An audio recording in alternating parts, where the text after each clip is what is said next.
Hi, my name is Barry Sterling Mitchell. I produce the Sterling Net Point Power Rankings, and this is Ben and Barry on football. Hello, everybody out there. Welcome to Ben and Barry on Football. I'm your co-host, Ben Dickerson. Plenty of stuff going on in the world of football, and we're here to talk about it. Absolutely, Ben, absolutely. Well, let's do a quick follow-up. You just came back from a football tournament. We talked about it in last week's show, your decision to go. Tell me a little bit about the tournament, both on how you guys did on the football, but just what's going on in the flag football world now, in general. As far as how we didn't do as well as we had wished that we did. However, the UT Cobras did, in fact, win the Pro Division. They defeated a team called Cheat Code, who's from Maryland, and who is also they competed in the championship, in the national championships in Florida last year. They were the runner-up. So that's a big achievement for the UT Cobras. They've played Cheat Code plenty of times in the past and usually came out on the losing end. But this time, not only did they beat them in the winner's bracket championship, but they beat them also in the overall championship. They went undefeated for the 2 days, and they did a great job. Some of the other teams that were there, I'm sure, again, didn't do as well as they had wanted to. The Tri-State Bullies, who also play in our league, did pretty well. They did win 3 games before they lost 2. It's a double elimination tournament, so once you lose 2, you're out. There's a few guys that play in our league and in a league in South Philly that's a 7-man league. They had a 5-man team, and for the life of me, I cannot remember the name of the team, but my man Deuce plays on that team, and they also won a championship. So we, in fact, brought home 2 championships back to Philadelphia. How many championships? 2. 2 championships. Okay. 2 championships, yes. Okay. So is that my old manager, the Cobras coach? Yeah, Bus is the head coach, but he wasn't there. Oh, okay. Fantastic. So you were telling me there were hundreds of teams there? Yeah, there was a very large number of teams. Just to give you an example, they had 8-man. I believe they had 7-man. They had 8-man for women. They had 5-on-5 and 4-on-4 that I know of specifically. Okay, so that's 5 different styles. Out of those 5 different styles, 8-man was broken down into 3 different divisions. So there might have been 10 8-man teams in the pro division. There were 20 8-man teams in the comp division that we played in. And then they have a recreational division, which had, from what I heard, more than 20 teams. I don't know the exact number. That's just 8-man alone. Okay, so now if you have 7-man and 5-man and 4-man, even if there was only 1 division in each, that's a whole heck of a lot of teams. So yeah, there were plenty of people out there. Wow, that is amazing. Oh, and by the way, the facility was beautiful. Where were you at? We were in, oh my God. What's the name of the city? It was supposed to be Richmond, but Richmond actually was the biggest city near where we were. I believe it was called Henrico County. I didn't think that you were going to ask. It didn't occur to me that you would ask me about this again, or I would be able to tell you exactly where we were. I know we were kind of near Fredericksburg, but I hate to guess. But the facility was magnificent. They had 4 field turf fields. We didn't play on any grass for the entire weekend. It was really, really nice out there, man. It was clean. They had restroom facilities. They had vendors selling food. It was beautiful. The only problem was there was no shade. There were tents everywhere. Thank goodness people brought tents because there was no shade to speak of, and it was extremely hot. Okay. Okay. Yeah. Yeah. So, what's the next step now? Now that you've been in this tournament, and again, you were saying the sponsor of the tournament was UFFL. the UFFL, and was supposedly a stepping stone toward nationals. Right. So this was the East Coast Nationals. I don't know if they extend to the West Coast, but if they do, they'll have a West Coast Nationals. They'll have a Southwest Nationals. They'll have you know what I mean? And then that's just titles that you can attain along the way in preparation for the nationals, for lack of a better word, or world championships or whatever they end up calling it, which is in Florida in January. That is the nationals. Okay. That's the tournament that if you win in whatever division or whatever style of play you enter, if you win that, you are considered the national champions for the following year until the next January.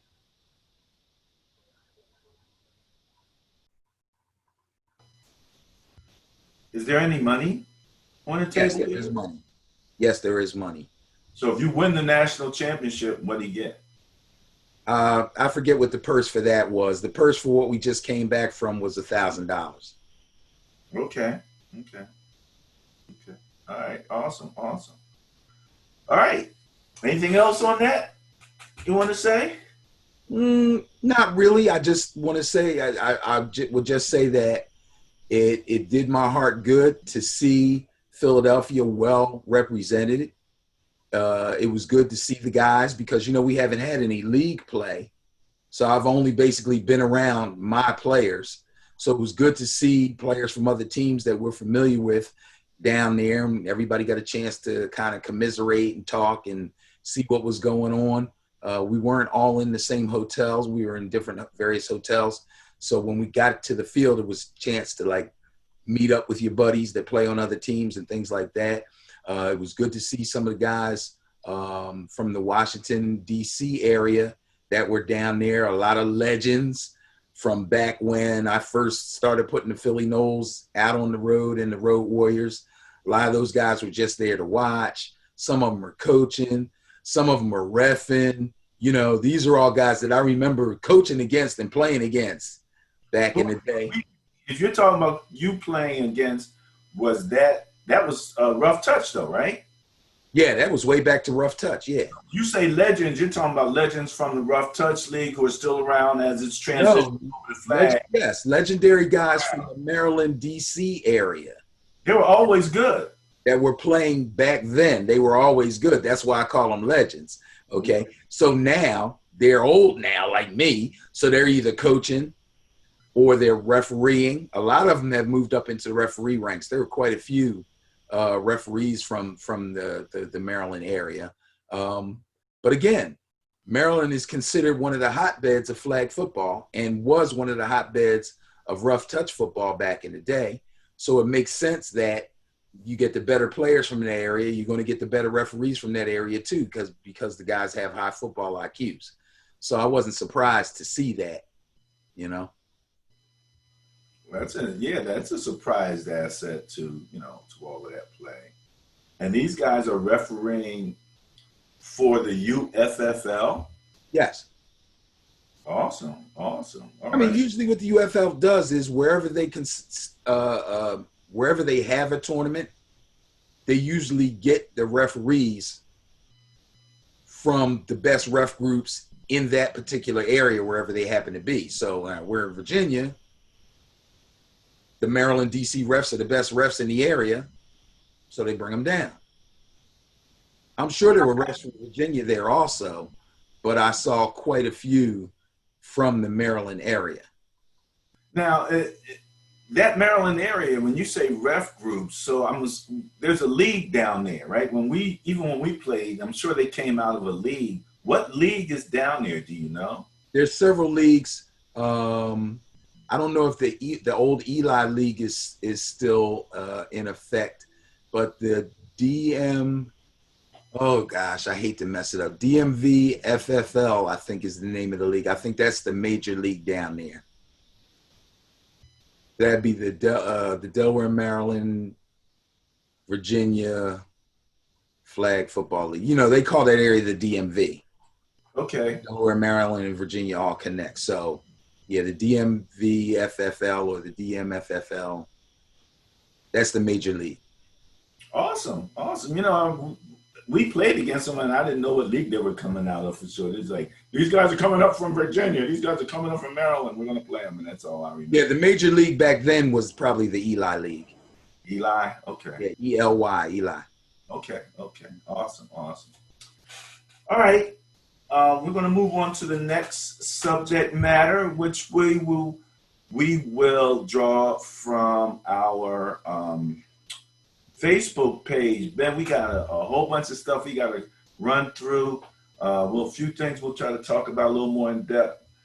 But let's get started with Ben and Barry on football on Facebook. And we're going to pick up where we left off last week, where we were talking about the Raheem Mostert situation where, you know, he was obviously unhappy that he's not getting an extension on his contract. He already has a 2-year contract. There's Jerick McKinnon coming off of an injury list after 2 years of doing absolutely nothing. And the other running back, why am I forgetting his name? For the Niners. For the Niners? Yeah. Tevin Coleman. Tevin Coleman, exactly. So that looks to be, you know, potentially the running back situation. And I'm hearing on media them saying that relative to his ability to command a bigger contract, he's sort of a victim of the fact that they're saying he's in a system where you can take a running back, you know, it doesn't have to be the top-notch guy, and put him in that system, and he should be able to succeed. So it kind of makes running backs a little more of a commodity, a little less valuable in terms of having to pay somebody. So you know, where did we leave off on that conversation? Well, I think we kind of had a conversation on the video as well as a side conversation in reference to how much running backs are valued in the NFL as a whole. It just so happens that Mostert's particular situation is what started to drive the conversation. But if you just look at Mostert, I'm sure that the main issue there is, here's a guy who made X amount of money in the previous year, worked his way up the depth chart for the 49ers to become the number one running back on the team, even though they did go running back by committee. And when I say he worked his way up, Tevin Coleman catching an injury and Breida not being able to stay on the field didn't hurt him in his effort to become the number one running back. But in fact, he did become the number one running back on that team. He had the most carries. He probably had the most yards. And he felt that, you know, hey, we made it to the Super Bowl. And I had a good game. And I was an integral part of the offense. And I would like to have more money. And if I can't get more money, then I'm going to ask for a trade, or I'm going to threaten to hold out. He chose to ask for a trade. He still might hold out. I don't know. But he's well within his rights to do that, to ask for a renegotiation of his contract. I'm sure he's still probably working on his first deal. And if, in fact, that's the case, or even if it isn't the case, guys have to renegotiate all the doggone time, especially guys that are coming off their first deal and have 2 or 3 years left on it. So I have no problem with him doing what he's doing. If the 49ers feel he's as important a piece as he feels he is to their team, then they should be willing to at least sit down and talk with him, see what he wants, see what they're willing to offer, if they, want to make him ride out his contract, whatever. It's worth conversation to me. But for some reason, his particular issue seemed to drive this whole league-wide narrative about the worth of running backs. So I think that's probably what we should focus on, because I haven't heard anything lately about Mostert himself, whether he really, really wants out of there, whether they're willing to renegotiate, whether they're willing to even talk. Something might be going on, but I haven't heard. So let's take the part of the conversation about NFL running backs as a whole, and if we think that they're losing value. Because I've heard this conversation before. In fact, I've heard it at the beginning of the last 2 seasons. Personally, I don't get it, but I don't know. What do you think?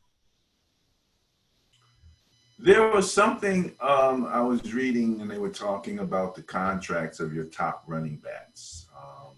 There's a few guys in there that, to be in the top 5, I think the one guy that was in the top 5 in terms of getting paid contract-wise was the former running back for the Cardinals. Why is his name escaping me? But you know what I'm talking about. David Johnson. David Johnson. David Johnson got paid big. He has had a problem staying healthy. You got Derrick Henry, just got a massive contract, or he just closed in on a nice deal. You still got Zeke, who's apparently feeling disrespected. He's tweeting stuff about respect my name, which I first of all, if you're a running back, you gotta be a star in your mind to some degree. You know what I mean? You're a star running back with the star on your helmet, much less. But he got paid big time. I think I know where that comes from. Huh? I think I know where that comes from. Where? He was very happy to get his money when he wanted it. And he got it. And he got a nice contract. In fact, he's number 2 on the list as far as annual salary. I think the respect on his name part is that now people are worried about Dak Prescott.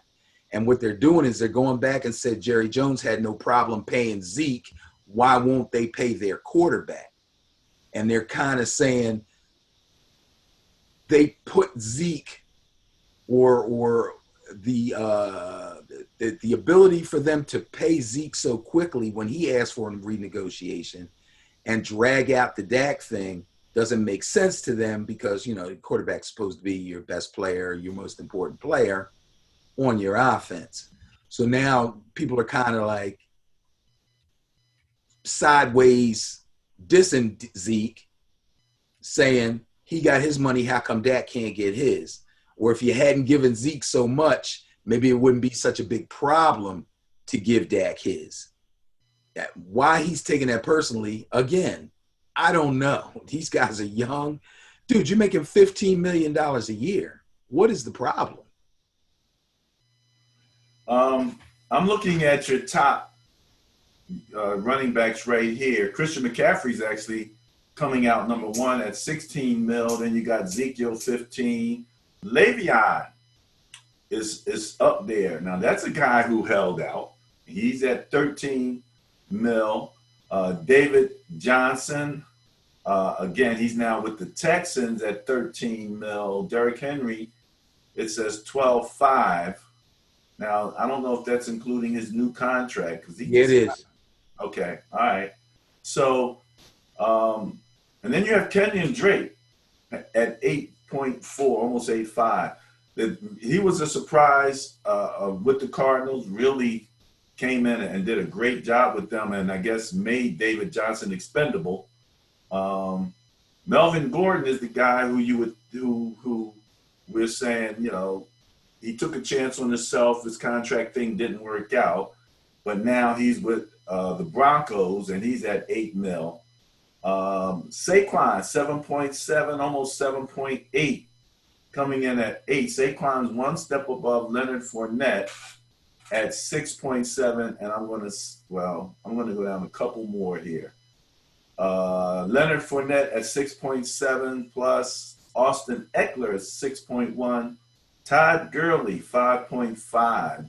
Now, that's a questionable in terms of healthy. It's going to be interesting to see how that knee is holding up as he moves on to the Falcons. Duke Johnson, 5.2, and Mark Ingram at 5 even. I'm going to stop there. That's number 13. So that kind of gives you an idea about who the big money guys are. I think the challenge, Mostert actually is on this list. He's coming in right now at 25th. So he's behind Josh Jacobs, Rex Burkhead, Mike Davis, Kareem Hunt, Breida, Jalen Richard, Latavius Murray, James White, Tevin Coleman's making more than he is, Giovanni Bernard, and Jordan Howard. Those are all up to, and I stopped there because that's 14. We talked about Mark Ingram at 5 even. So Mostert is down there at 25. I just kind of, in my heart, would like to see him do it one more year. You know, he got hot. Sometimes you can get hot, and if you can stay consistent, then you'll get the contract that you want. But the concentration of our effort to talk about the running back situation as a whole in the NFL is to look at some of these NFL salaries. Now, you went a little bit beyond the top 10. So from what I see and hear here, the average salary of a top NFL running back is between, I'll say, $5 million and $8 million. And then you have your top 5 guys: Derrick Henry, who just signed a new contract at 12, David Johnson at 13, Le'Veon at 13, Zeke at 15, and McCaffrey at 16. Okay? McCaffrey earned his money, got what he deserved, and then came back and proved it again. Zeke earned his money, got what he deserved, came back. Well, he got to come back and prove it again this year, but he's already proved it several years in a row. Le'Veon got the money that he looked like he deserved as a Steeler, but hasn't proven it as a Jet.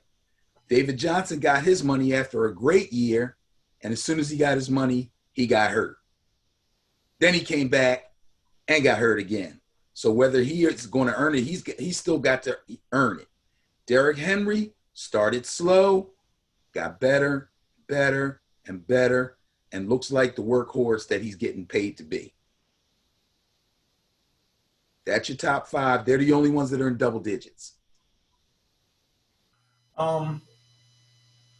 In terms of attempts, I see what you're saying. You know, you're with Derrick Henry, Ezekiel Elliott at 300.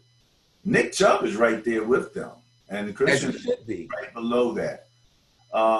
So does this, like, if we went back to the original question about whether or not, and again, it's no problem with for example, Mostert saying, hey, I'd like to renegotiate and testing those waters. That's kind of what he should do. But when when you look at how his rushing attempts relative to a lot of the guys, in the league, he's not even hardly. I mean, the lowest person here is Alvin Kamara, and that I'm looking at before I go to the next page, and he's at 171. And the highest is Derrick Henry at 303. So he has a nice, he had a really nice second half of last year, no doubt about it. The question is, can he, and that's what I think any GM is going to say to him for the most part, especially depending on what's out there in terms of running backs. I don't know if are there any free agent running backs available, or anybody that's potentially available? Does he have any competition in the league? Not any top name guys that I know of. Jordan Howard's already moved from the Bears to Miami. Duke Johnson's already moved from the Browns to the Texans. Gurley's already moved from the Rams to Atlanta. I mean, all the moves are made. Melvin Gordon's already moved from the Chargers to the Broncos. Now, if Mostert was to say, you know what, I'm going to hold out, it's not really going to do him much good because they're a committee running back team already. They'll just plug Tevin Coleman in, keep their fingers crossed on Jerick McKinnon, and go out and look for somebody else. Now we're talking trade, not free agent, because there's really nobody out there. So, that means the Niners would have to go to some other team and, Right. And who's going to give you a good running back? That is the question. Okay. Let's move on unless you have something else you want to say about. All I want to say is, all in all, from my perspective, the original question was, are running backs being devalued? I say no. I say the smart teams go out and get a good running back, pay him, and use him, whether they use him in a committee or whether he's a bell cow. One way or the other, they're the best teams because they're a balanced running and passing team, and they have a back that can handle his portion of the balance, and he is very much valued. Of course, they're not going to pay him way above market value. Market value right now seems to be between $5 million and $8 million, with your top 5 outstanding guys between $12 million and $16 million. And if you want to break that double-digit thing, then you got to get 250 to 300 carries. You got to turn in 1,500 to 1,800 yards. And if you do that, guess what? You'll be up there with the McCaffreys and the Zekes and the Le'Veons. Okay. All right. So then now we know what Mostert needs to do if he wants to get to that level.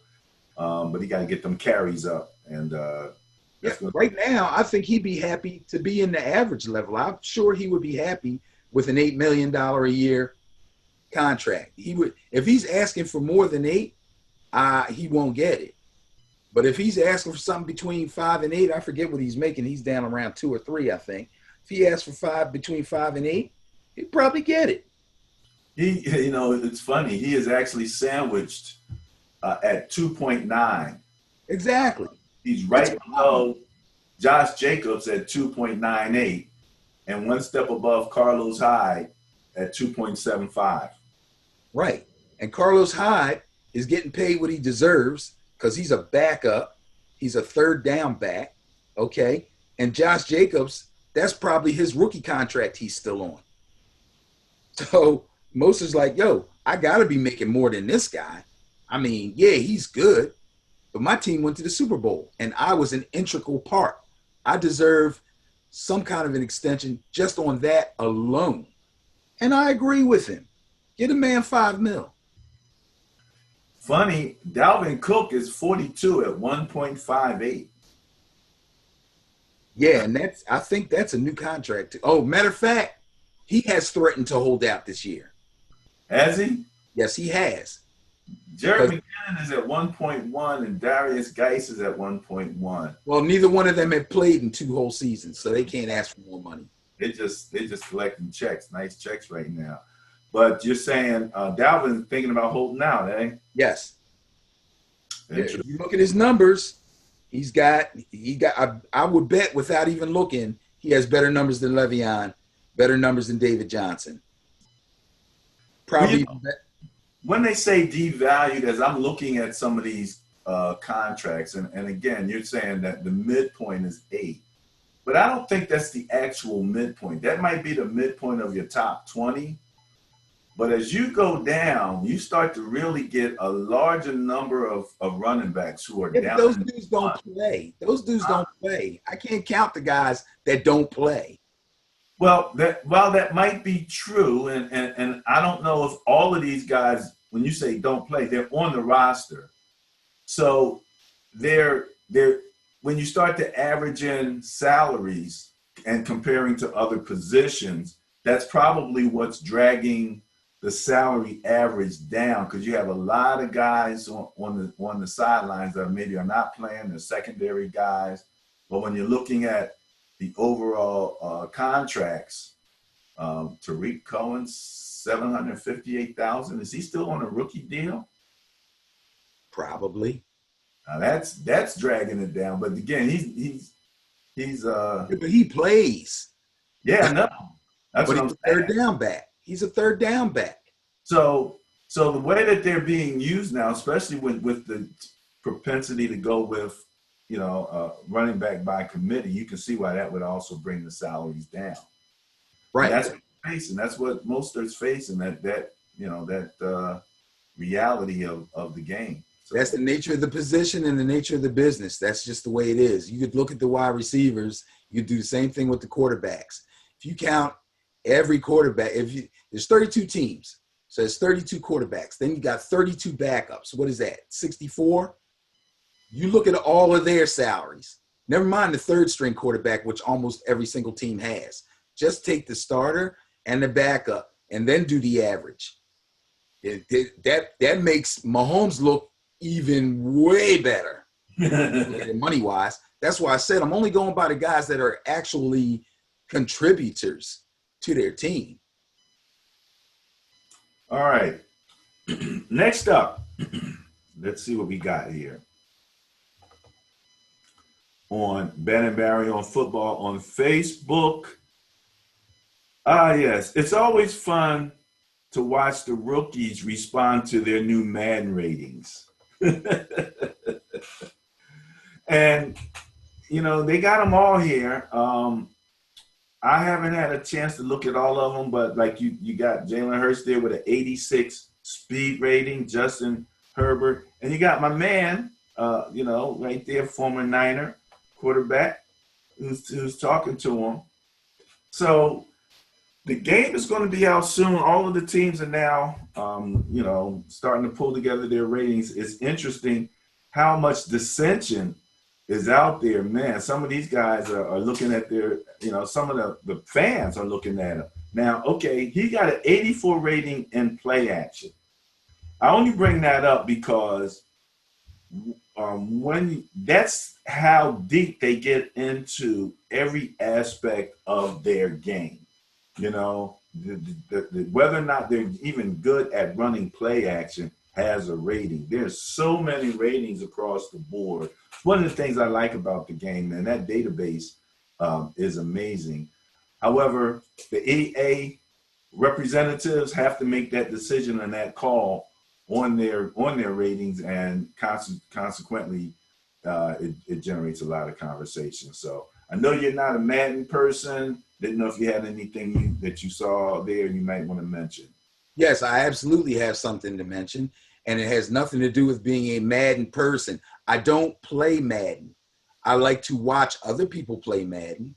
I watch all the Madden tournaments on television. I love it. I think it's interesting. I've learned a lot, not only about play calling and situations, which I don't get into a lot when it comes to real live football, but I find it very interesting to watch. The thing is with the ratings, the first thing I'm going to say is let's state the obvious. These ratings that these rookie guys are getting is based on their college play. Okay, so they could very easily change for the better or for the worse after the season starts. If they ride the bench and never get in because they can't crack the starting lineup, or the guy that's starting ahead of them, the veteran guy that's starting ahead of them is just having a decent season and they find no need to bring them in for whatever reason, will it stay the same or will it No, go down? you're absolutely right. If you're sitting the bench and they have no additional information to make any changes They'll on probably it, leave it the way it is then. but if you start playing and they as they pick up more, yes, it will adjust. We get updates all the time on Absolutely. personnel. Yes, absolutely. The other thing that I observed while looking at that thing was, for the most part, when they were asked what did they think their rating was for this or that, they all kind of downplayed it, and they were very, very humble about this. And there were only maybe 2 occasions. I think Jalen Hurts was shocked at a particular stat where he thought he was better, and somebody else was a little, taken aback by, oh, I only got that. But for the most part, they all downplayed what they thought. They're like, oh, I think I'm a 77. And the guy's like, no, you're an 85. And they're like, oh, okay. So I thought that was pretty cool. Yeah. They're rookies. They know where they stand. They And, haven't proven. and they play Madden. And they play Madden, exactly. So they know. And that they haven't done a doggone thing yet in the NFL. And it's an NFL game. It's not a college game. It's an NFL game. So they should be happy with what they got. And if they don't like it, when they get their chance, they can do what they got to do to make it better. And if they do look like what they got and it's a high rating and they get a chance and they come in and it ends up getting lower, then they should be embarrassed and keep quiet. Well, number one, I'm glad to hear that you were watching it on TV. I learned a lot about watching it on TV. The one guy who won, I think he represented the Kansas City Chiefs. He didn't have a quarterback on his team. Okay. I guess they get like a salary cap. They can, so much that they can spend on their. He spent a lot of money on defense, and he spent a lot of money on running backs. And this guy, that's all he did. He wound up winning the tournament. So that is the fantasy, football side of Madden. Right. That's where fantasy interjects into Madden. And personally, I don't think that's cool. I think you should get a team and play the team as it is. But that's my whole point, Ben. You and I, this old school brain of ours. Because I'm saying, if you can put, Chris Johnson in that running back. Well, first off, I thought it was interesting. Some of the guys were representing certain teams that are out there playing, let's say, with the Eagles, but they got Zeke Elliott at running back. So the natural, hatred that normally goes on there, I'm like, what's going on, guys? How you going to do that? First of all, that's a violation in itself. Okay? That's a violation in itself. That's like, I seen one of the young guys on my team. He's like 23 years old. He's got a Celtics t-shirt on. I'm like, bro, I know I live in Philly and I'm a Giants fan, but you got a Celtics t-shirt on. That's a violation. Maybe I don't have room to talk, okay? But there's certain things you just don't do. I look, I understand what you're saying. But yeah, I agree with you. To me, being a coach means not having superstars at all the prime positions. Did you remember I told you last year or the year or so ago when I was watching it, like two guys were playing each other and they both got Randy Moss at wide receiver. I hate that. That, what I'm saying? So but within Madden, the teams are rated. So you do want to have, there's a way to even it out so that you don't have a 90 rated team playing a 78 rated team. I can understand that. In the streets, you get props if you go in there with a 78 rated team and beat a 90 rated team. Yes. That's why I stick with my Niners. Like whatever the rating you coming in with, I got the Niners, and that's what I'm going to deal with you from there. Right.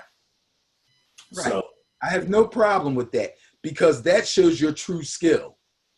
That's your true skill at the game. Exactly. Go ahead. I wouldn't even be as upset if both players both use the same team. Okay? I wouldn't be that upset because it still comes down to skill. The team is rated 90. My team is rated 90. We both got the same team, but my Madden skills or my stick skills or whatever you want to call it, my button skills are better than yours. That I would rather see that than see Dion and Randy Moss playing for the Dolphins. Yeah. That's crazy. Now, the one good thing, like if you were doing something like that, you do have the ability to play with different playbooks. Right. And I think that that's fine. You know what I I mean? think I that's don't play with the Niners playbook.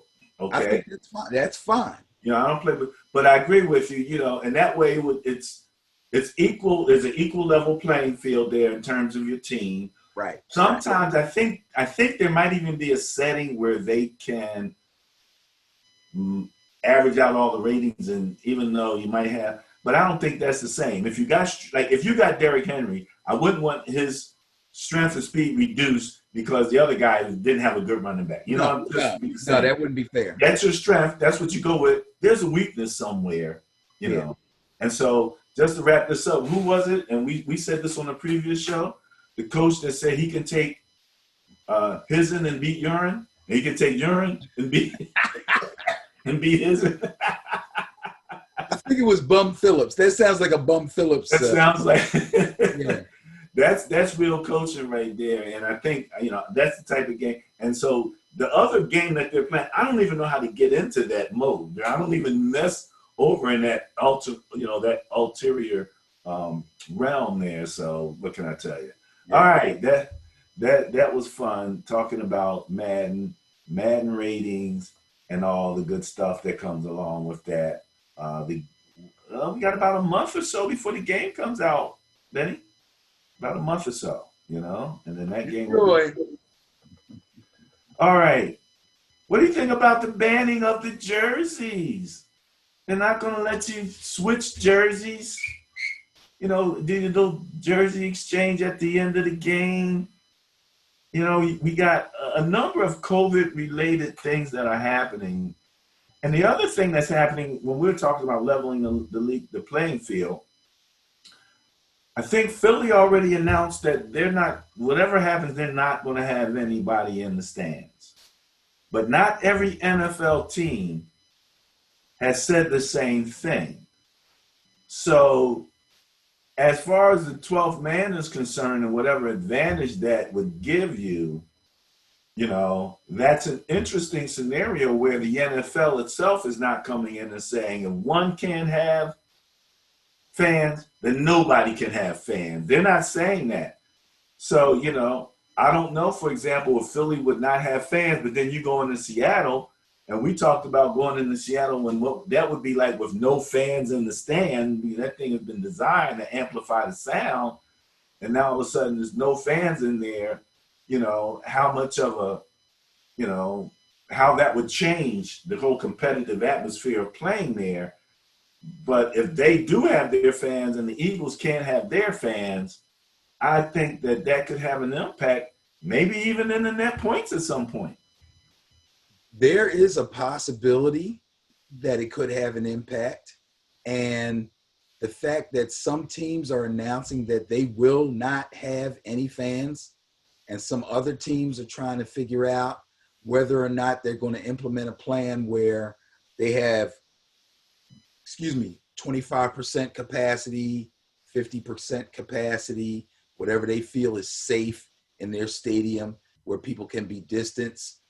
But the fact that the NFL hasn't said if they don't have fans, you can't, they haven't said it yet, but that's still something that may come up because, right off the top of your head, as soon as you heard that, you started thinking, hey, that gives these guys an advantage. And I don't know how the NFL looks at it as far as home field advantage is concerned. To me, it's an obvious thing that does exist. It's real, okay? The thing is, if your stadium is allowed to be full and my stadium is allowed to be full, chances are, if I'm at home, I'm going to be more enthusiastic than I would be on the road where everybody's cheering for you. So if you have fans and I don't, does that mean I'm not going to play as well at home and you're going to play better at home? I don't know.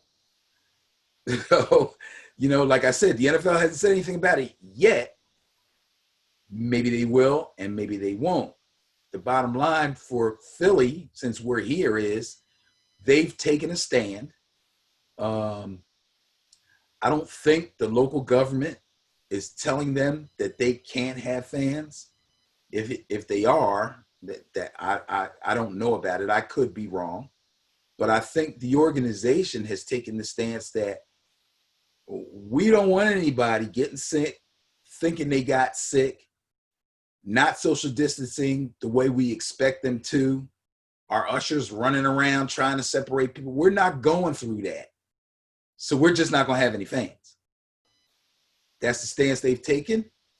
That's where they are. That's what they want to do. I can't fault them for that. They're like, not on our watch. Y'all not going to be going through all this on our watch. We're just going to eliminate one. We got enough issues with this COVID thing. We're not going to add another one. I'm not going to say I agree or disagree. I'm not going to say I have an opinion. I'm not giving my opinion on this. I'm just saying that's the stance they took. I can't be mad at them. Oh, I can't be mad at them either. I told you I'm gonna be in quarantine till 2021, so easy. And to be quite honest with you, unless testing becomes ubiquitous, while we're screwing around with, yeah, I know it's not gonna happen. Well, I will say this much: Nancy Pelosi is making a big push for the president to enact the National Defense Act, which will put the federal government resources behind the whole testing initiative in terms of providing resources and the supplies and the manufacturing, kind of like what they did with the ventilators when they were running out of ventilators, and the government was like, okay, we're going to get Ford. Ford is going to, because it was the federal government going to Ford all of a sudden said, okay, yeah, we'll take some of our manufacturing and ship it over to ventilators. And now they're making ventilators and masks as well as cars. So there's things that can be done at the national level that are not being done. And as I always say, you quarantine healthy people and you isolate infected people, the only way to know the difference is to test them. And so right now, with what's going on, especially along the southern hemisphere, the southern border of the United States, rather, potentially that hemisphere should include Brazil and some of those countries. But long story short, testing is an issue. It takes certain things just to go get a test. Then once you get a test, now if they're making you wait a week or plus to get your results, it's nothing like finding out a week later that you were positive and you've went to work, you've interacted with your family, you know what I mean? You'd have to put yourself in isolation until you get your test result back to protect anybody around you just in case. So long story short, this next push that they're having for more money for, to help the people, who are out of work and things of that nature, she's also pushing to have national testing done at a national level. And I believe testing is the number one thing that we can actually do. We don't have a vaccine, we have some treatments, but we need to be able to work with employers the same way that our sports teams, like the bubble, you got the bubble, you want to come in the bubble, you get tested, then come on in the bubble. Because you've been, we know that you're negative, or we got a pretty good idea. We have a better chance that you're negative from a test than we do from checking your temperature when you come in. So, once you have that, now, as long as you're kind of in the bubble, we can do what we have to do and not worry about, transmission. We've reduced the potential to practically zero. And that's about the best that you can do in this particular point. And then once you kind of know, because again, if I'm an employer, I got 1,000 people, I don't know why the government wouldn't come in and set up a testing station right there at my front door and say, okay, bring all your people back to work, we'll test them. We'll find out who's ill, who's not ill, and we'll isolate the ill people. We don't have to quarantine the rest of them because we've isolated the people who are actually infected. Now everybody else can come back to work. You still might live a quarantine life until the rest of the world catches up. But long story short, that's the concept. So,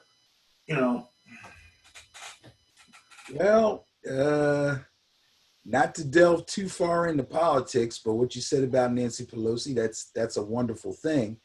The only thing is if you make it a federal initiative, you still have to actually do it. Okay.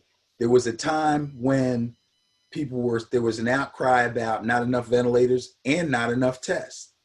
Now they're talking about there's too much testing. So if you make it a federal initiative, then the people up top have to actually let it happen. Okay. I don't think the issue is not having enough testing. It's that enough testing isn't being done, because the people that are pulling the strings are saying the more testing you do, the more cases you're going to find. Duh. That's because they're out there. Yeah, now you know why I'm in quarantine till 2021. It's that type of logic that we have working its way from the top to the bottom. That's why I'm in quarantine. I don't know what these people doing.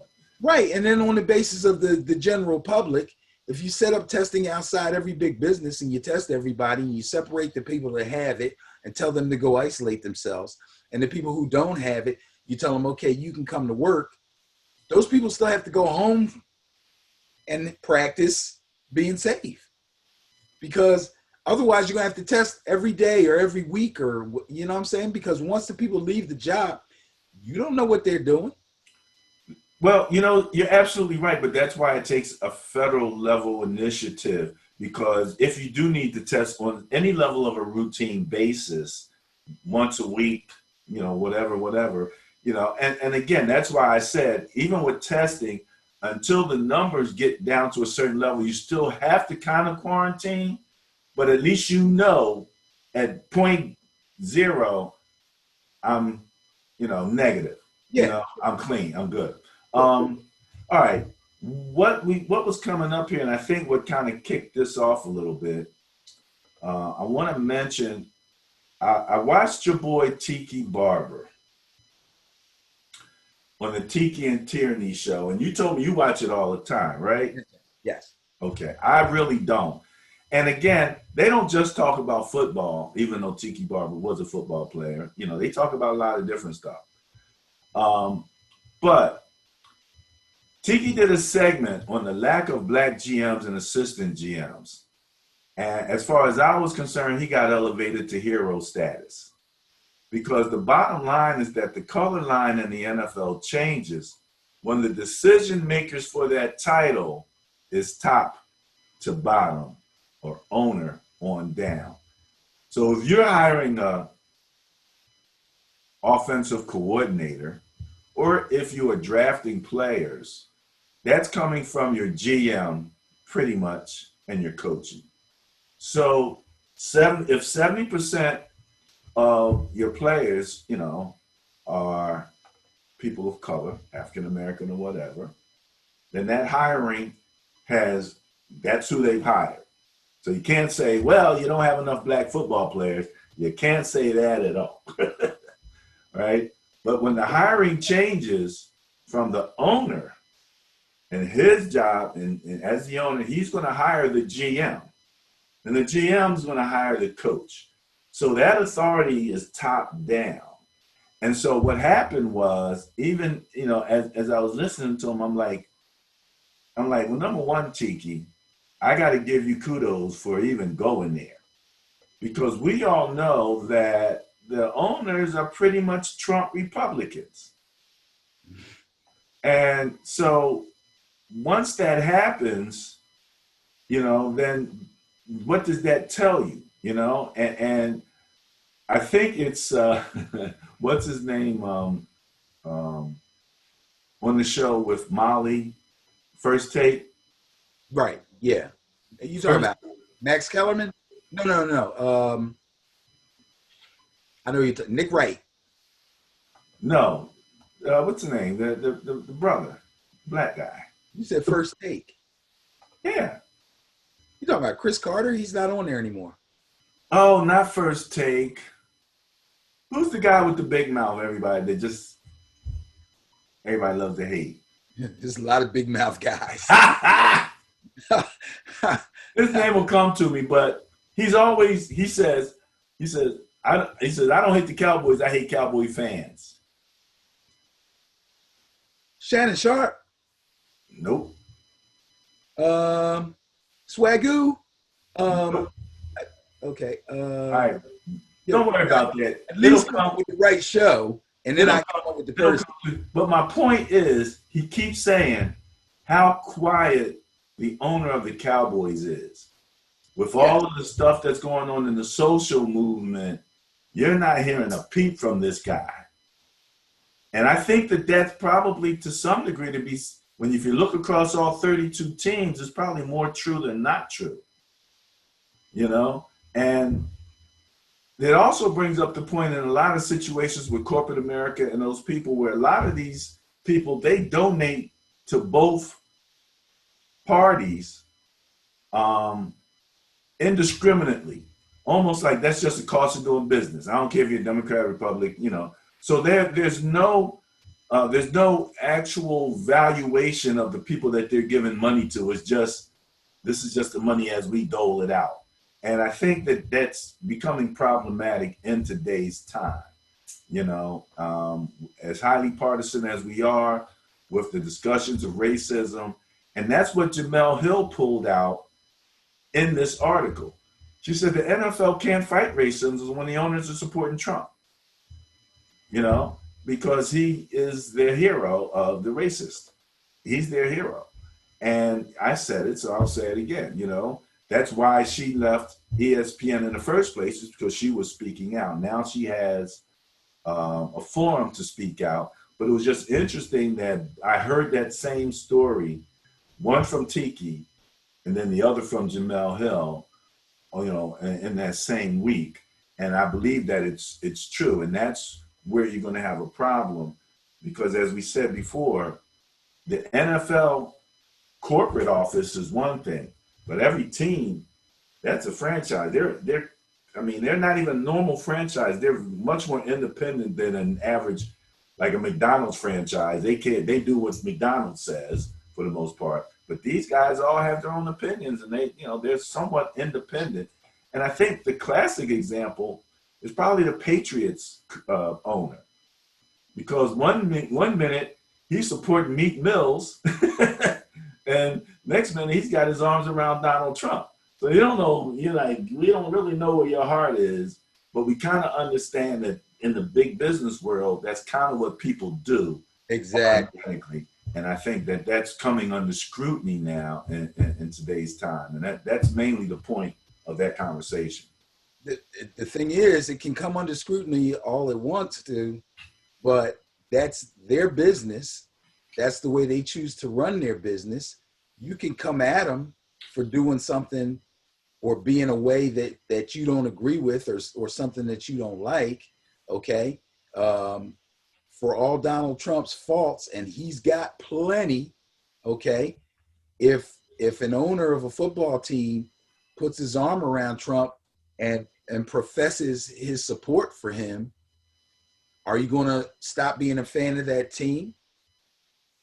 You know what I mean? That's probably not going to happen, because you understand that that's just how that guy feels. However, the thought process needs to go to, if in fact these owners like Donald Trump because he's Donald Trump, because he thinks certain ways about certain things, because they agree with his politics and the way that he looks at the world and the way that he looks at people of color, if they agree with that, then chances are that has a lot to do with why there's no black GMs or black assistant GMs. That's the answer to your question. But, the only way you would find that out is if you interviewed each owner and asked them and they honestly answered. And that's probably not going to happen. And so to avoid some of that, and maybe even from the goodness of their hearts, they do what Kraft does and they do what some of the other owners do. They will champion certain causes, and they will give donations to certain things where people of color care about and are interested in or have something to do with. They'll do those things. But again, that comes under the cost of business, like you said. And I can't fault them for that. I wouldn't say, yo, you're a Trump supporter, so don't give me no money. I'm not going to say that, but you kind of get to see their true colors. And just like whoever this mystery person you're talking about, who I can't get my head wrapped around their name, is saying, I'm sure I've heard him make that statement, but I can't put the statement to his face.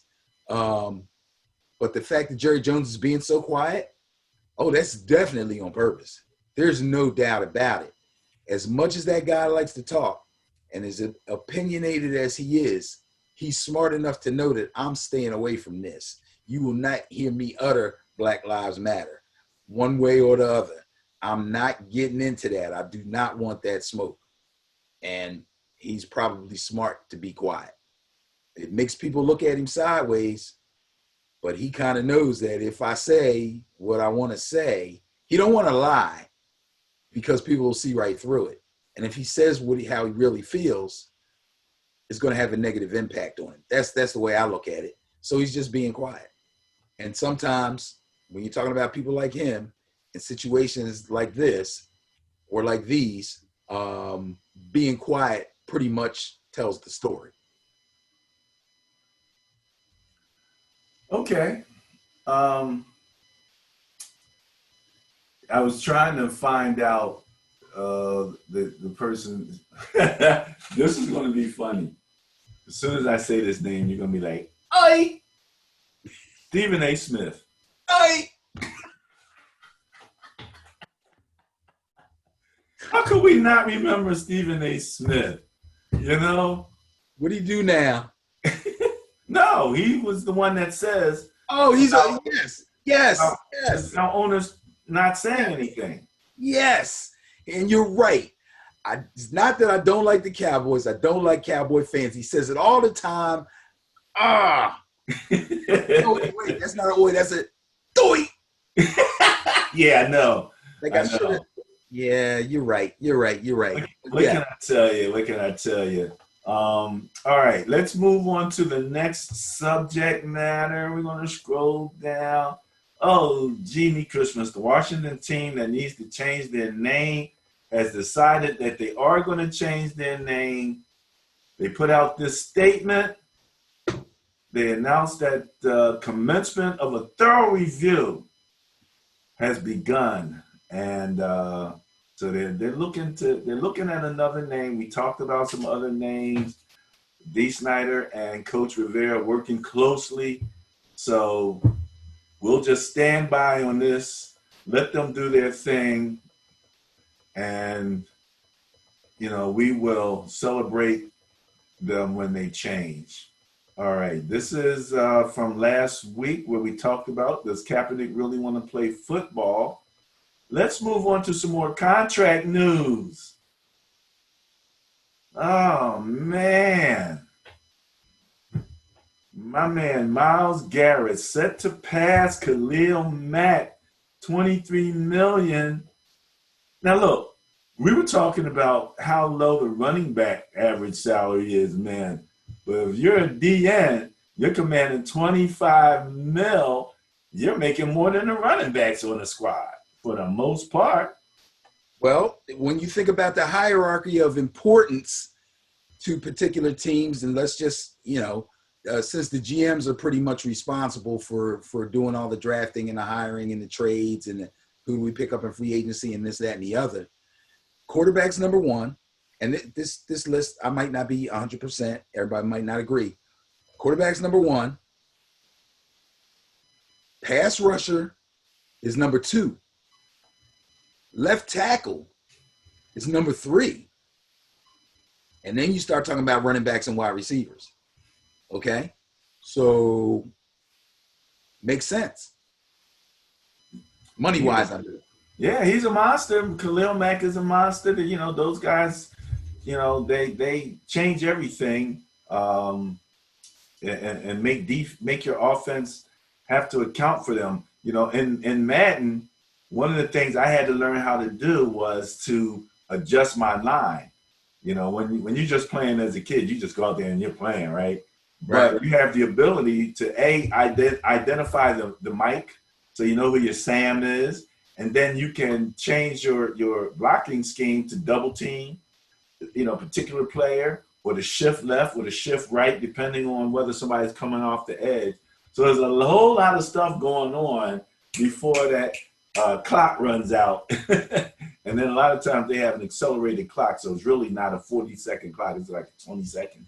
You got to make those decisions and keep rolling. So going back to that Madden discussion we had, when you're playing with a regular team, you have all types of things that are coming into that play, not just, knowing that you can always lean on the super duper running back.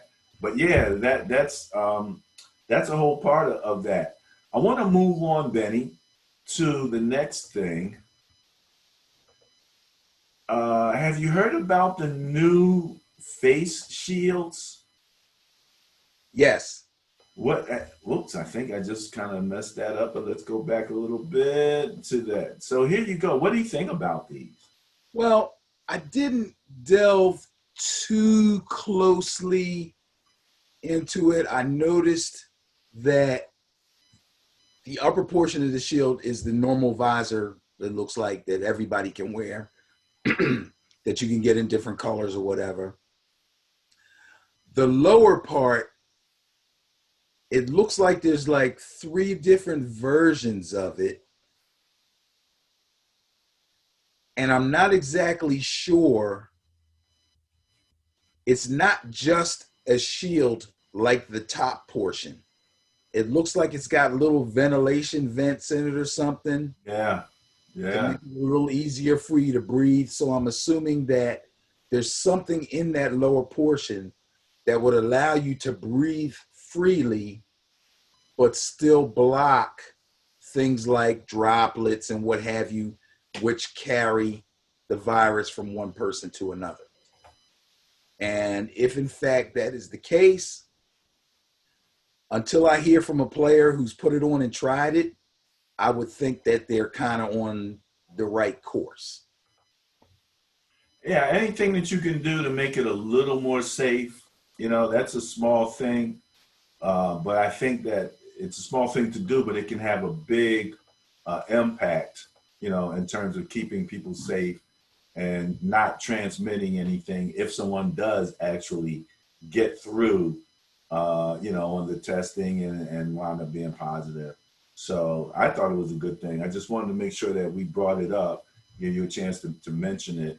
I'm sure at some point somebody will come up with a sports mask, maybe for your flag team or whatever, you know what I'm saying?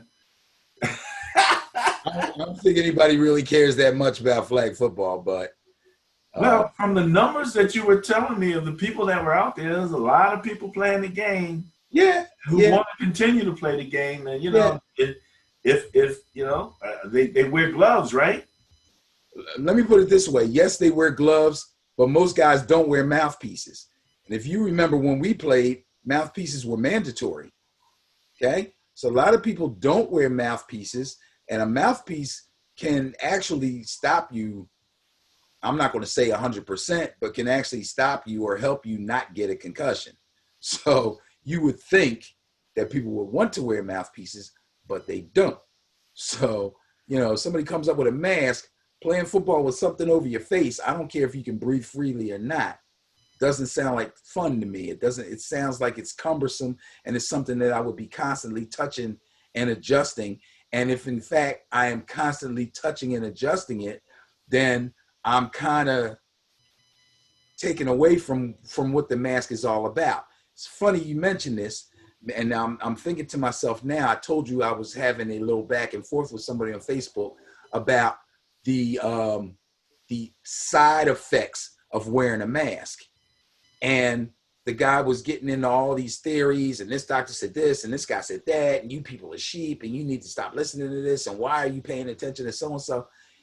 And I'm thinking to myself, dude, instead of going through all this, why don't you just Google it up and just read a couple of different articles and get some differences of opinion about whether or not there are side effects of wearing a mask? Because the first thing that comes to my mind is surgeons who are doctors who would know about something medical like a side effect. Surgeons wear masks all day every day. They go from one operating room to another, to another, to another. Yeah, they take time off a break to get a rest. They got to eat. But for the majority of the time, they've got on a mask. So how come I never heard about surgeons in the United States say they need to take a shot of oxygen every day because they wear a mask so much? Or surgeons, I never heard anything like that. But when I looked it up, what I found was the main drawback of wearing a mask is the false sense of security that it gives you that you won't catch COVID, which makes you forget about other things like keeping your hands clean or when you're out in public, touching stuff and then touching the doggone mask. About breathing, okay, not having a mask that's tight, so some of the air comes up, irritates your eyes, you rub your eyes. It's not the mask itself, it's what the mask makes you do. That's the only side effect. So Yeah, I've heard some of the crazy. I say crazy because of the same thing. My daughter actually works for a head of surgery at a major hospital here in the Philadelphia area, and you're absolutely right. People who wear masks for a living, you know, you get these things like it's going to reduce your immune system, and I'm like yeah, I've never heard any doctor say that was an issue. never. You know, and I've had all my family works in hospitals and health things in general. You know, just never heard it at all. So Wouldn't that be news? Tell me something. yeah, All this stuff we're talking about with diseases and immune systems, it comes on the news every doggone day. Wouldn't they say, oh, by the way, surgeons, y'all really got to watch out because y'all wear masks all day, so your immune system might be low. Have you ever heard anything like that? No. no, absolutely not, absolutely not. All right, next up,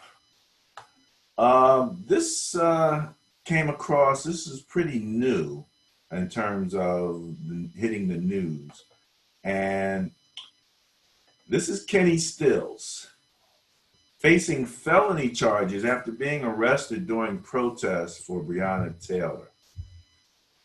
And, you know,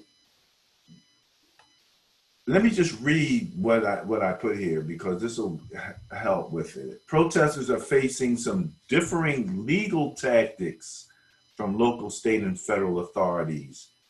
Quote in the article, it says demonstrators were given a chance to leave the area before officers started arresting them. He added that the protesters were ultimately arrested due to their refusal to leave the property and their attempts to influence the decision of the attorney general with their actions. That's straight out of the article. And so what seems to be changing, or what happened in this case, is number one, they were actually on his property. Yeah, I was going to And say, it looked like they're sitting right on his front lawn. yeah, and they were told to leave and they didn't. And then they were chanting something which was interpreted as a threat, to be quite honest with you.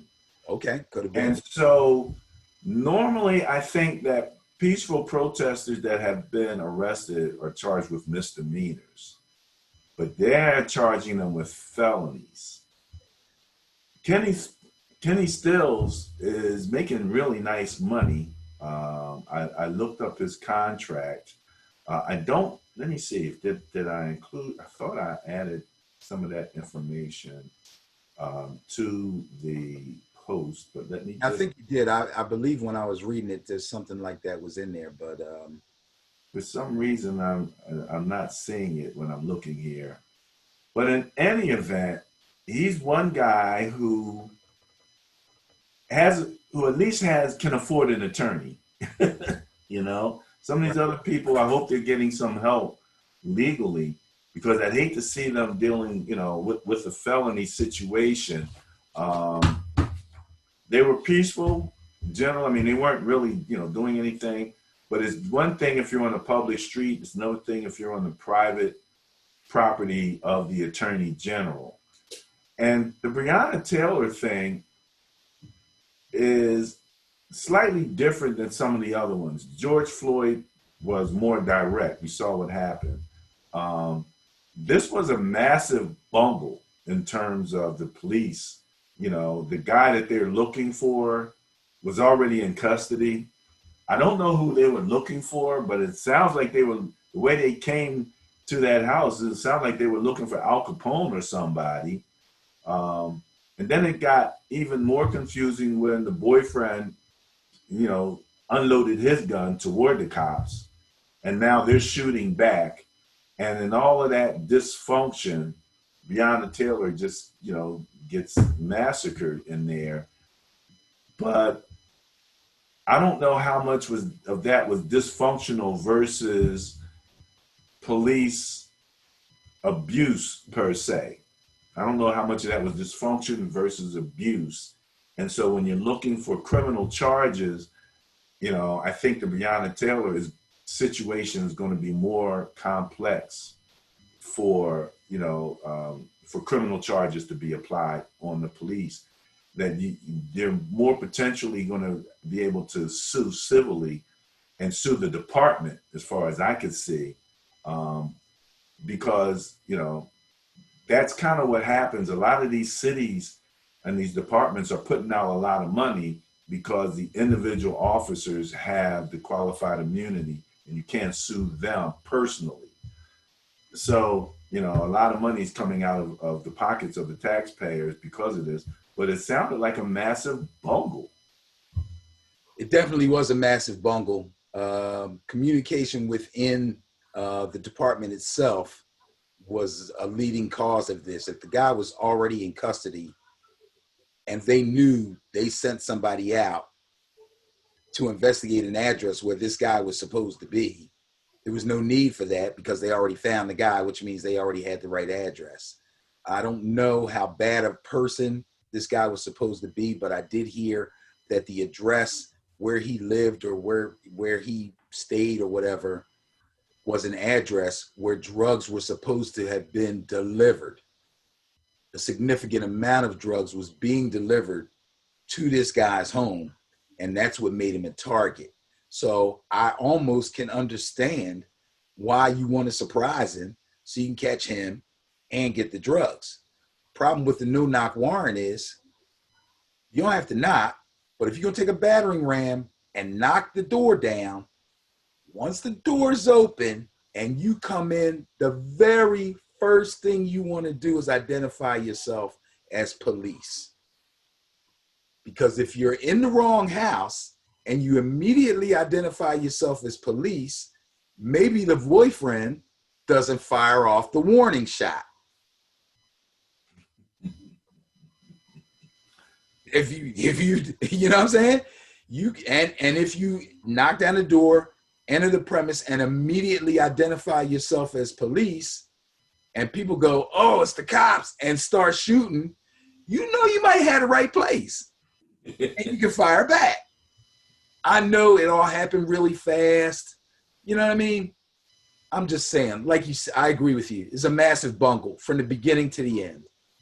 Massive bungle. And it's funny, it made me think because, again, as a person who markets legal services, and I always talk to people about being proactive, preventative in their approach to legal things. I'm wondering, like, would he have picked up the phone, called his attorney, and like, look, we're about to protest on the lawn of the attorney general. Probably. Any possible laws I might need to be aware of before? And that's a major issue. And he probably should have. See, this is the thing. These people, a lot of these folks, even though there's some celebrities and some famous people that are doing things and leading marches and stuff like that, most of these people are regular, everyday citizens that are either taking off from work or maybe they're not working right now because of the virus situation. They got a little time on their hands. They feel passionate about this and they want to do something. So they hear, okay, we're going down to the district attorney's house and we're going to have a protest. Okay, cool. I'm in because I want to do something. I want to show some solidarity here with the whole movement and all that stuff. Okay, fine. But when you get there and you see everybody starting to sit down on his lawn, that's his property. So Now you're violating his rights. If you're cool with that, you got to be cool with what comes out of that. They could have just shooed everybody away, and maybe they were slow getting up and slow moving away and all that stuff, and they could have given people misdemeanors and stuff and let it be. But the powers that be, like this district attorney and these mayors and these other guys, they're like, listen, the time to be, they're not going to be as sympathetic. Let me put it this way. They're not going to be as sympathetic as they were when everything first kicked up, when people were really, really angry and really, really lashing out in the things that they did and the things that they were saying, because the wound was still, you know, George Floyd and all that stuff was still. But now they're like, okay, enough of this. We're tired of these protests. If they spit on my sidewalk, bust them and give them the highest thing you can give them, because they want this stuff to slow down. And if they're within their rights to give you a felony charge because you're on my property or because you yelled out, you know, something that sounded like a threat, which people do all the time. How many times you hear people say, I'm gonna kick your ass? They don't really mean they're gonna physically get, you know what I'm saying? So that easily happens, but guess what? A threat is a threat. So now instead of brushing it off, they're gonna charge you. So if you go into a protest, be wary. Either that, or like you said, call the attorney first. Yeah.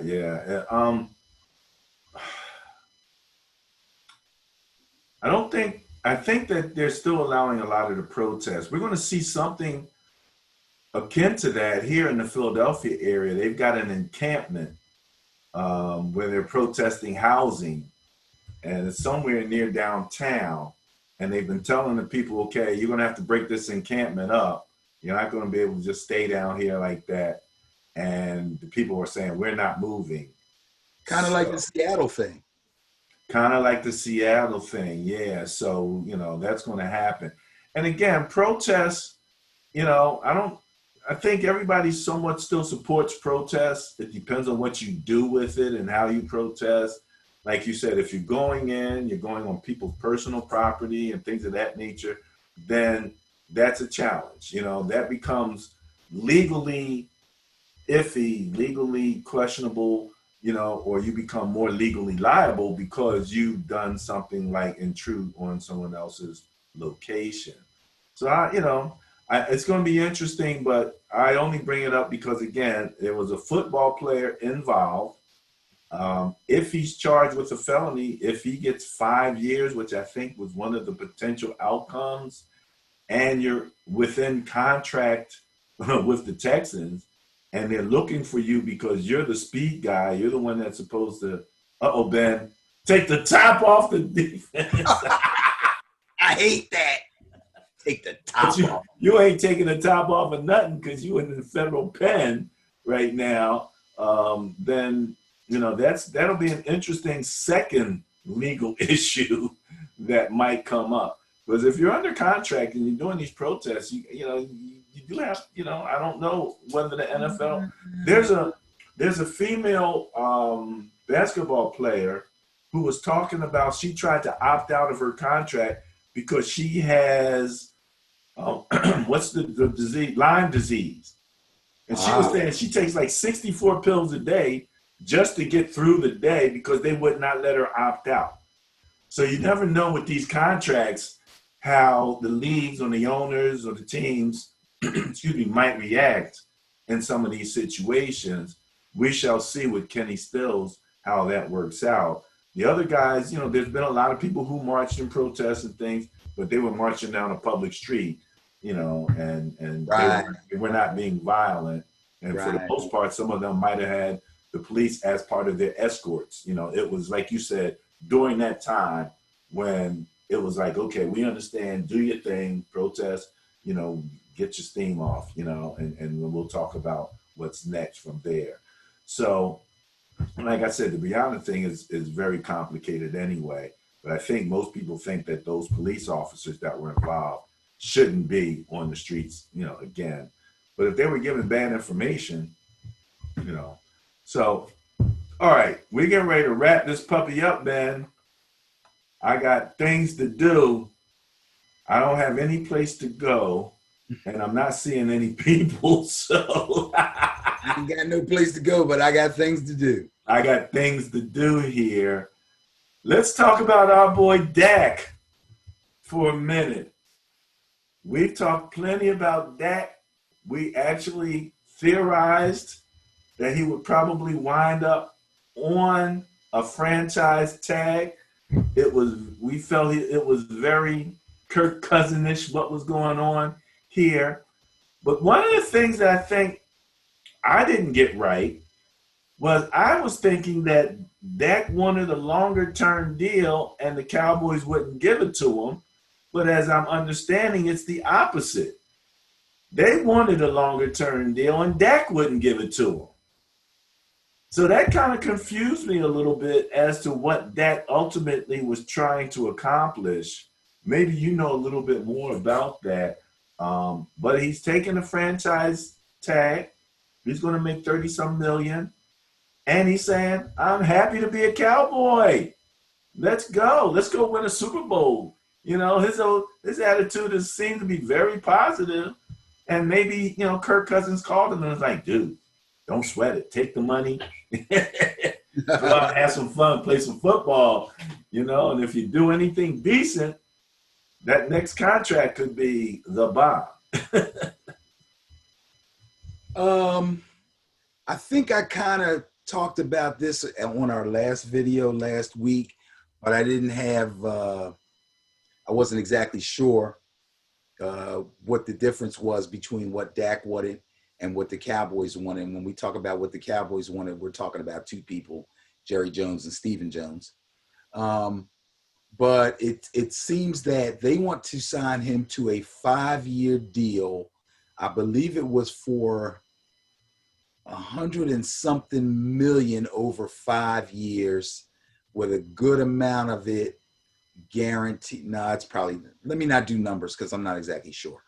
The difference is what looks like a really good contract with a pretty good amount of guaranteed money would look better if it was a 3 or 4 year deal instead of a 5-year deal. And that seems to be what Dak is saying. He's saying, like, this deal doesn't stink, and on the surface it looks good, but it's for 5 years, which is going to dilute it. And I think I'm worth more than that. And I need to get this amount of money for 4 years and not 5. So the years of the contract is what they're really differing on. And Dak is like, it's no problem. I will sign for 5 years, but you're going to have to give me more money. So if this is all the money you're going to give me, you either give me this money for 4 years, or you have me sign a 5-year contract, but you got to give me more money. I think he's being more than fair. And if I'm not mistaken, and I think I speculated on this in the last video, signing this franchise tag is not a bad thing for Dak. The Cowboys' final offer was between 33 to 35 million a season, with more than 100 million guaranteed. Okay. So, you know, he signed for 31.4 million on a franchise. Right. What's wrong? Anything wrong with that? That's 100 million in guarantees you gave up right there. Okay. You're looking at 33 to 35, which is more than the 31 that you got. Okay. But if, you know, and you'll get a 20% raise next year, and you'll be available for the open market. Now, again, we got new revenue situations, but we also have, in addition to 2 new revenue streams coming in, we're going to have potentially a change in the business model. We talked again about those business models that require large groups of people potentially could become defunct. So you might see the NFL become much more of a televised product than a stadium product. I'm sure at some point maybe the stadium thing will come back to some degree, but in the meantime, they're dealing with the NFLPA, the union, and the owners are trying to get some concessions where, let's say, revenues are down 20%. That loss, they want to share that loss over the next year or 2 years or whatever with the players in terms of their contracts. Now, we all know that the owners are billionaires, but they're business people, so they're not going to give you a dime. You know, they're going to make you fight for whatever you get. And as I'm seeing it right now, that he might actually be a bit insulated from all of that. Until we see what happens next year. So A, he has to stay healthy. B, he has to play well. If they win, even if they just go further than what they had been, if they get to an NFC championship and he looks good doing it,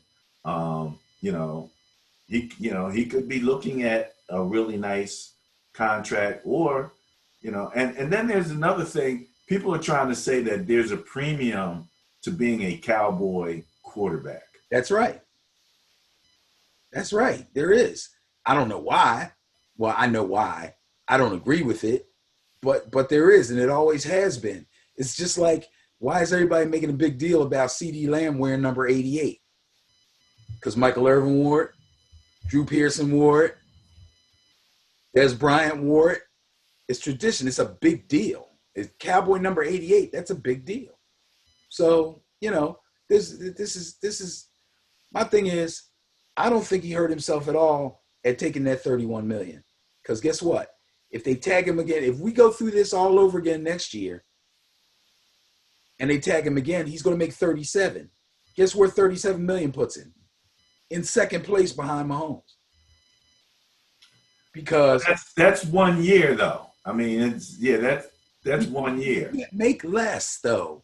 He can't make less. And they can't tag him again, which means he's good to go. So long-term contract, Russell Williams making $35 a year. But he's already locked in. So if Dak plays out this tag, has a good year, and they tag him again, 37 point whatever, puts him over Russell Wilson, over Big Ben, over Jared Goff, over Rodgers, over Cousins, over Wentz, over Matt Ryan. He's good. We said that he could do well in a franchise, again, following the Kirk Cousins model. So if that puts him ahead of all of those people, at least, for that year, Now, the next question is, does he want stability, and, what, He absolutely does. But he want to stay with the Cowboys. He wants it for 4 years. He doesn't want it for 5. And that's his right to want what he wants.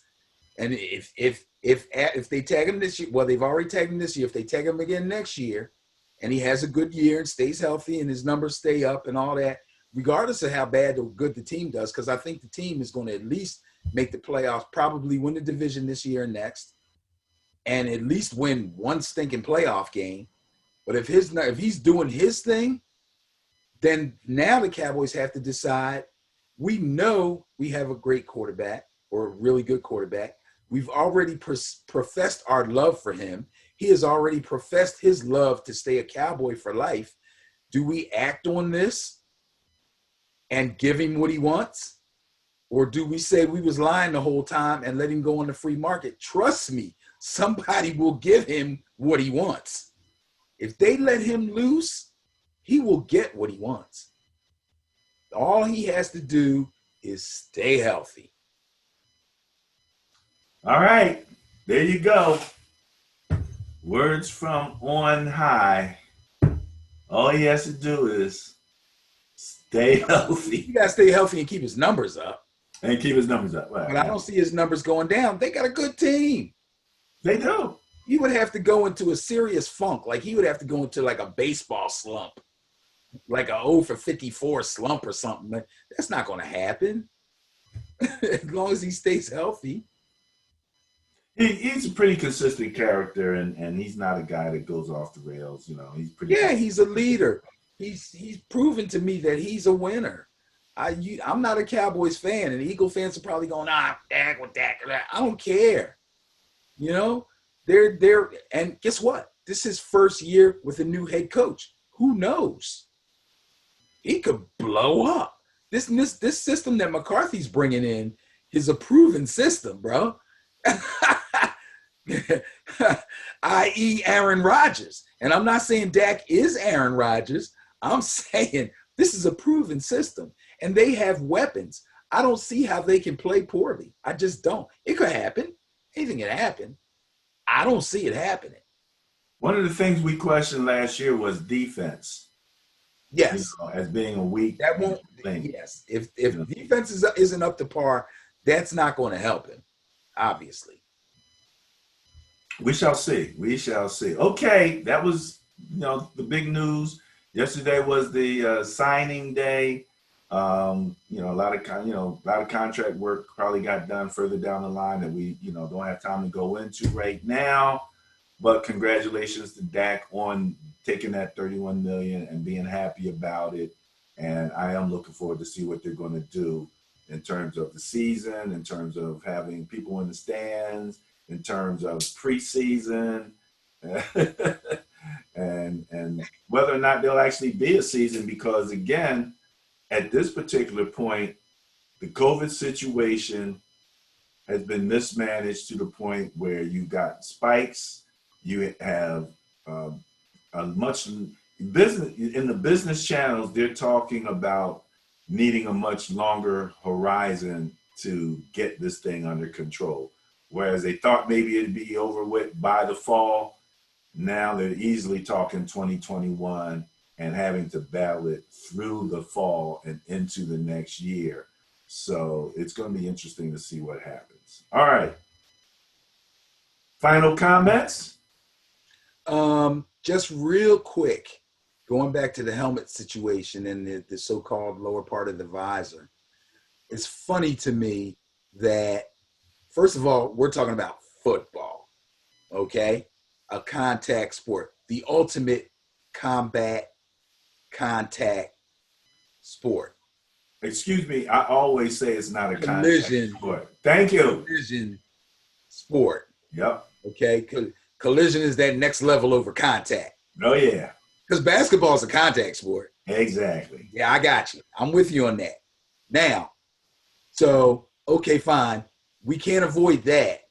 So let's just put a little shield to keep the droplets down. Because it's the droplets that get you, that's what gets you in trouble. Okay? Close contact. How come they can't exchange jerseys at the end of the game? Sounds small, sounds petty. To me, sounds like overkill.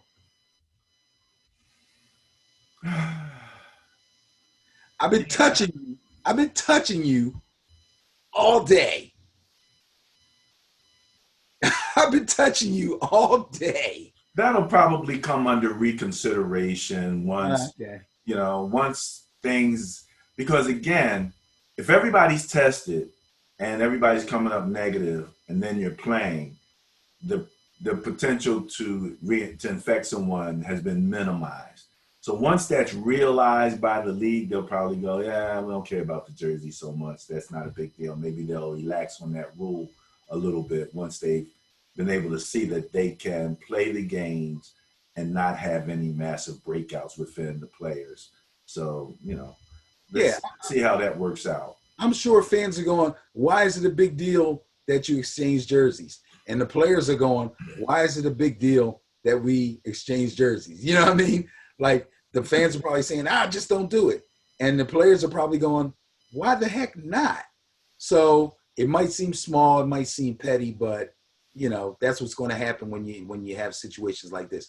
Real fast again, since we're talking about this, in our flag football league, there will be no fans allowed on the sidelines during our games.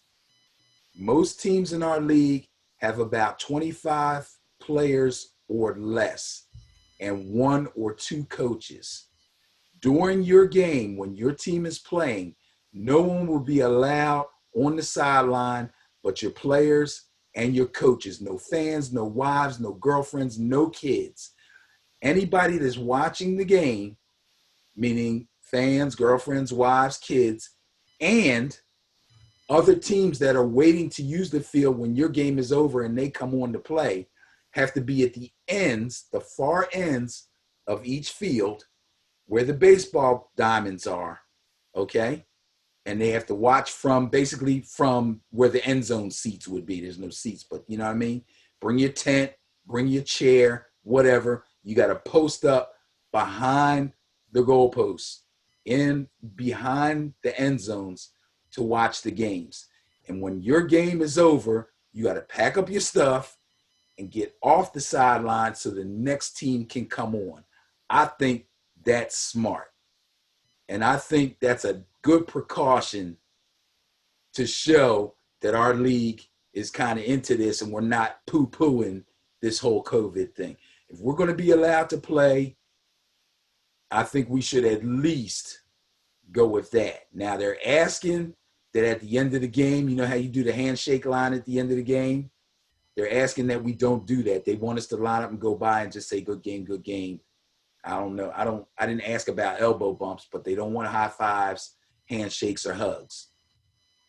I think that's pretty proactive. I'm proud. Now, whether we can pull it off or not,